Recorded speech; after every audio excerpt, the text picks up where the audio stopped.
పక్కా plan చేశారా? ఏమో ఎవరికి తెలుసు? మీ అందరికీ తెలిసే ఉంటుంది. 'సంధ్య థియేటర్' రీసెంట్‌గా జరిగినటువంటి ఒక ఇన్సిడెంట్ అందరిని ఎంత కలిచివేసిందో. సో, అందులో భాగంగానే అల్లు అర్జున్ మీద పెట్టినటువంటి కేసు ఒక కీలక మలుపు తిరిగిందనే చెప్పాలి. Hi! Hello! Welcome to Disha TV. రీసెంట్‌గా 'సంధ్య థియేటర్‌లో' జరిగినటువంటి ఇన్సిడెంట్ మనందరికీ తెలుసు. అయితే దాంట్లో భాగంగానే ఫోర్త్ రోజు ఆయన ప్రీమియర్ షోకైతే రావడం జరిగింది. అందులో భాగంగా ఒక మహిళ తొక్కిసలాటలో చనిపోవడం జరిగింది. అయితే అక్కడి నుంచెళ్ళి ఆయనని అరెస్ట్ చేశారు పోలీసులు. చికట్పల్లి పోలీస్ స్టేషన్‌కి తీసుకెళ్లారు. చికట్పల్లి నుంచెళ్ళి గాంధీ హాస్పిటల్ నుంచి నాంపల్లి కోర్ట్ ఆల్రెడీ ఒక 14 డేస్ రిమాండ్ అయితే విధించింది. ఆ తర్వాత మళ్ళీ చెంచల్గూడ జైలుకి కూడా తరలించడం జరిగింది. ఒకవైపున అంతకు ముందే క్వాష్ పిటిషన్ కూడా నడుస్తా ఉంది హైకోర్టులో. అయితే ఇదే తరుణంలో అల్లు అర్జున్ తరపు న్యాయవాది ఏం చేశారంటే నిరంజన్ రెడ్డి అనే క్యాండిడేట్, ఈయన అల్లు అర్జున్ ఆల్రెడీ ముందుగానే ఒక లెటర్ అంటే సంధ్య థియేటర్ ఎవరైతే ఉందో యాజమాన్యం, ఆ సంధ్య థియేటర్ యాజమాన్యం పోలీసులకు ఫోర్త్ రోజు night Allu Arjun and hero heroine మొత్తం అంటే టీం మొత్తం వస్తుంది సినిమా చూడడానికి, బందోబస్తు కావాలని ఒక లెటర్ రిలీజ్ చేసిందిగా మనకు అక్కడ కోర్టులో కానీ లేకపోతే అవన్నీ చూసాం మనం కూడా.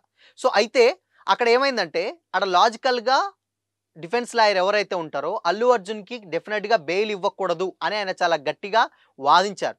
ఆ వాదించిన తరుణంలోనే ఇక్కడ ఆల్రెడీ వీళ్ళు ముందస్తుగానే పర్మిషన్ తీసుకున్నారు. కాకపోతే వీళ్ళే పర్మిషన్ ఇవ్వలేదు. ఇన్ కేస్ తీసుకున్నారు వీళ్ళదే నెగ్లిజెన్స్ అని పోలీసుల మీద పెద్ద ఎత్తున ట్రోల్స్ కూడా జరిగాయి. అయితే ఇప్పుడు రీసెంట్‌గా సోషల్ మీడియాలో ఒక లెటర్ అది ప్రత్యక్షం అయితా ఉంది. అయితే ఆ లెటర్ ఏంటంటే ఆల్రెడీ పర్మిషన్‌కి ఇచ్చినా కానీ ఏదైతే సంధ్య థియేటర్ యాజమాన్యం ఉందో దానికి పర్మిషన్ లేదు. ఇన్ కేస్ హీరో గాని, హీరోయిన్ గాని మూవీ టీమ్ ఎవరొచ్చినా క్రౌడ్ చాలా ఎక్కువగా వచ్చే అవకాశం ఉంది. 'పుష్ప' ప్రమోషన్స్ కూడా బజ్ చాలా పెద్దగా ఉంది. పెద్ద ఎత్తున అభిమానులొచ్చే తరుణంలో ఇలాంటి ఏదైనా అవాంఛనీయ ఘటనలు డెఫినిట్‌గా జరిగే ఛాన్సెస్ ఉన్నాయి. సో, అందుకనే మేము పర్మిషన్ ఇవ్వం అని చెప్పేసి ఆ లెటర్ కూడా ఒకటి రిలీజ్ చేయడం జరిగింది. అయితే ఆ లెటర్ కూడా ఈవెన్ నిన్న ఈ రోజు నుంచెల్లి సోషల్ మీడియాలో పెద్దగానే చక్కర్లు కొడుతుంది. ఎందుకు అనంటే మరి ఈ లెటర్ ఇంత మునుపంటే అక్కడ డిఫెన్స్ లాయర్ ఎవరైతే ఉన్నారో ఇది ఇప్పుడు ఈ కేసు ఆళ్ళు సంధ్య థియేటర్ వాళ్ళు ఎవరైతే ఉన్నారో వాళ్ళు ఈ కేస్‌ని అంటే ఈ లెటర్‌ని మేము పర్మిషన్ అడిగినాం. బట్ వాళ్ళదే పోలీసులు తప్పన్నప్పుడు అదే ప్రాపర్‌గా ఈయనకు బెయిల్ ఇవ్వొద్దన్నప్పుడు ప్రాపర్ సాక్ష్యం లేదు. ఎందుకు ఇవ్వొద్దు అంటున్నారు అల్లు అర్జున్‌కి బెయిల్ అని చెప్పేసి అది మధ్యంతర బెయిల్ కూడా మంజూరు చేయడం జరిగింది హైకోర్టు. ఇదే తరుణంలో అంటే ఈ లెటర్ ఏదైతే ఉన్నదో ఇప్పుడు చిక్కల్పల్లి పోలీస్ స్టేషన్ సంబంధించిన లెటర్ ఆ రోజు అక్కడ సబ్మిట్ చేసుంటే డెఫినెట్‌గా అల్లు అర్జున్ గారికి బెయిల్ కంపల్సరీ రాకపోవు. అది 100% తెలుసు అందరికీ. ఇన్ కేస్ ఒకవేళ అంటే వీళ్ళు పర్మిషన్ ఇచ్చింది. వీళ్ళు మీ పర్మిషన్ ఇవ్వట్లేము అని చెప్పి ఆ లెటర్ గనక అక్కడ సబ్మిట్ చేసినట్లుంటే డెఫినెట్‌గా తప్పు అల్లు అర్జున్‌దే. ఆయన చెప్పినా రాలేదు అని చెప్పేసి కోర్ట్ అనేది.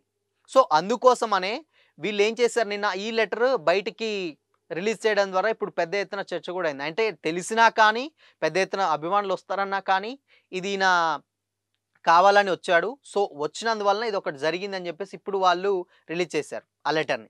సో, ఇప్పుడు ఆ లెటర్ గూడా ఏంటంటే చాలా మందికి డౌట్‌లు ఎక్కువగా ఉన్నాయి. ఈవెన్ అంటే అంత పెద్ద చికట్పల్లి పోలీస్ స్టేషన్ ఇప్పుడున్నటువంటి 2024 జనరేషన్స్‌లో ఓన్లీ దాని మీద ఏముందంటే రాతపూర్వకంగా ఉంది. అంటే ఒక క్యాండిడేట్ రైటర్ ఎవరైతే ఉన్నారో అంటే ఈవెన్ పోలీస్ స్టేషన్‌లో ఉంటారు రైటర్స్. వాళ్ళని రైటర్ అంటారు కొంతమందిని. వాళ్ళు ఎవరైతే ఉన్నారో అది రాసినట్టుగానే కేవలం రాతపూర్వకంగా మాత్రమే అక్కడ ఉంది. రాతపూర్వకంగా రాసి దాని తర్వాత దాని మీద స్టాంప్ ఏసి అండ్ సైన్ పెట్టినట్టు గాని అండ్ థర్డ్ రోజు అంటే వాళ్ళు సెకండ్ రోజు పెడితే వీళ్ళకి థర్డ్ రోజు కూడా ఇది లేదు పర్మిషన్ లేదు అని చెప్పేసి వాళ్ళు ఒక లెటర్ రిలీజ్ చేశారు. అయితే కొంతమంది డౌట్ ఏంటంటే ఇప్పుడున్న 2024 జనరేషన్స్‌లో ఎవరైనా కానీ రాతపూర్వకంగా ఎందుకు రాస్తారు? అంటే కంప్యూటర్స్ లేవా? ఇప్పుడంటే లెటర్ ప్యాడ్స్ ఉంటాయి. అఫీషియల్ లెటర్ ప్యాడ్స్ ఉంటాయి పోలీస్ స్టేషన్ అన్నప్పుడు. అదే లెటర్ ప్యాడ్ మీద టైపింగ్ తోటి ఎందుకు టైప్ చేయలేదు? రాతపూర్వకంగా రాయాల్సిన అవసరం ఏంటి? అని చెప్పేసి కొంతమంది క్వెషన్ చేస్తా ఉన్నారు. ఏదేమైనా దాని మీద ఆల్రెడీ అప్రూవల్ లేదు. సో, ఆయన రోడ్ షోకి గాని లేకపోతే సినిమా చూడడానికి గాని అప్రూవల్ లేదు అని చెప్పేసి వాళ్ళు అఫీషియల్‌గా అనౌన్స్ చేసినా కానీ అల్లు అర్జునే వచ్చి సినిమా చూసాడు. సినిమా చూడడం వల్ల ఇలా తొక్కిసలాట అయింది. సో, దాంట్లో భాగంగానే ఇలాంటి ఇన్సిడెంట్స్ ఒక 2 చోటు చేసుకున్నాయని చెప్పేసి చికట్పల్లి పోలీస్ స్టేషన్ కూడా నిన్న కోర్టులోకి సబ్మిట్ చేశారు. ఇన్ కేస్ ఇదే సబ్మిషన్ బెయిల్ రోజు ఉన్నట్టుంటే డెఫినిట్‌గా బెయిల్ రాకపోవు. మేబీ పోలీసులు కావాలనే దాచారా ఆ రోజు మరి? లేదు అనంటే ఒకవేళ నిజంగానే మరి అప్పుడు అంటే పోలీసులకు ఆల్మోస్ట్ తెలుసు పర్మిషన్ లేదని. అవి ఇప్పుడే ఎందుకు బయటికొచ్చింది? అంటే Allu Arjun almost bail confirm అయినంక బయటికి రావాల్సిన అవసరం ఏంటి అని చాలా మందికి కూడా క్వశ్చన్ చేస్తా ఉన్నారు. ఇన్ కేస్ అప్పుడే చెప్తే బెయిల్ రాకపోవు అంటే ముందుగానే పోలీసోళ్ళకి చెప్పారా? లేకపోతే అది కావాలని అప్పుడు హైడ్ చేసి దాని తర్వాత బెయిల్ వచ్చింది కదా అని ఇప్పుడు రివీల్ చేశారా? ఏంటనేది చాలా మందికైతే తెలీదు.